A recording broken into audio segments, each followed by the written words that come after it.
Hello সবাইকে, কেমন আছেন আপনারা? আশা করব আপনারা সবাই খুব ভালো আছেন।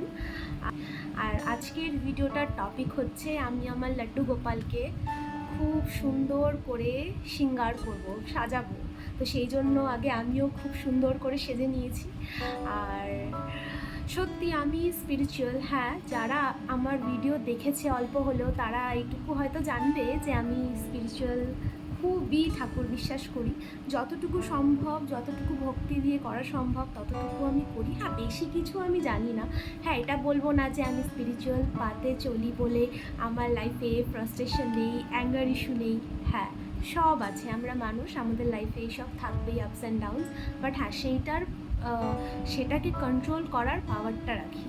সেটা নিজের আয়ত্তে থাকে কি কতটুকু হওয়া উচিত জিনিসটা। সো হ্যাঁ, আমি কিছু রুলস ফলো করি, সবটা জানি না।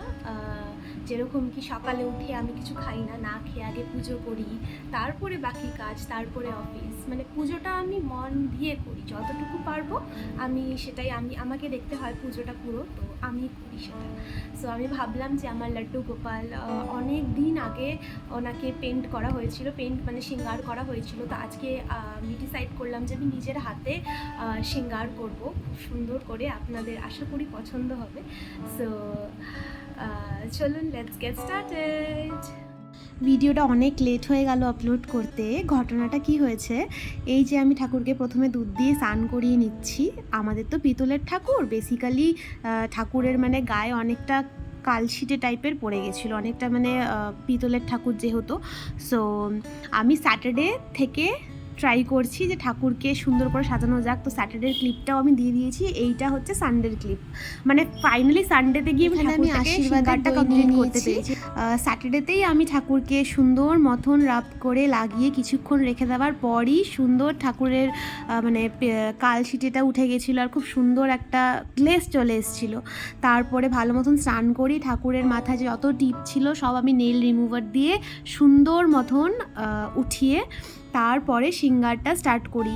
আর সব থেকে মেন কথা হচ্ছে স্যাটারডের দিনই আমি ভাবছিলাম যে সুন্দর মতন ঠাকুরকে শৃঙ্গার করব, কিন্তু জানি না কী প্রবলেম হচ্ছিল, কখনো চোখ ঠিক হচ্ছে না, কখনো মানে তিলকটা ঠিক মতন বসছে না, বারবার পুছতে হচ্ছে। হয়তো ঠাকুরের ইচ্ছে ছিল না, ঠাকুরের ইচ্ছে ছাড়া তো কিছুই হয় না, সবই ঠাকুরেরই ইচ্ছেতে। তো আমি ভাবলাম যে কেন এরকম বারবার হচ্ছে, এরকম তো হওয়ার কথা না। তারপরে আমি ভাবলাম যে না, আজকের দিনটায় শৃঙ্গারটা করা উচিত না, আজকে মনে ঠাকুর চাচ্ছেন না। তো তারপরে আমি সানডেতে যে আমি শৃঙ্গারটা করলাম, তারপরের দিন একবারেই, যেটা এই ক্লিপটা, যে একবারেই আমার চোখটা আঁকা হয়ে গেল, একবারেই সুন্দর মতন তিলকটা আমাকে একবারও পুছতে হয়নি। জানি না কতটুকু করতে পেরেছি, কতটুকু আঁকতে পেরেছি।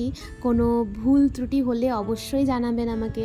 আর কোনো আরও ভালো আইডিয়াস, আরও ভালো ডিজাইন, যে ঠাকুরকে আরও কী কী দিয়ে সাজানো যায়, অবশ্যই আমাকে জানাবেন। আর যতটুকু পেরেছি মন দিয়ে করেছি। সুন্দর মতন চোখগুলো এঁকে নেওয়ার পরে এখানে আমি চুলটাও এঁকে নিচ্ছি। চুলটা তো আঁকার কিছু নেই, চুলে পুরোটাই যেহেতু ব্ল্যাক কালারের। তারপরে এখানে তিলকটা কেটে নেওয়ার পরে ফার্স্ট টাইম একবারে আমার তিলকটা সুন্দর হয়েছিল। তারপরে আবার আমি একটু করছিলাম, তো একটুখানি 19-20 হয়েছে সেটা। সো এরপরেই আমার গোপালের ফাইনাল লুক এটা। সো যতটুকু পেরেছি ভক্তি দিয়ে করেছি।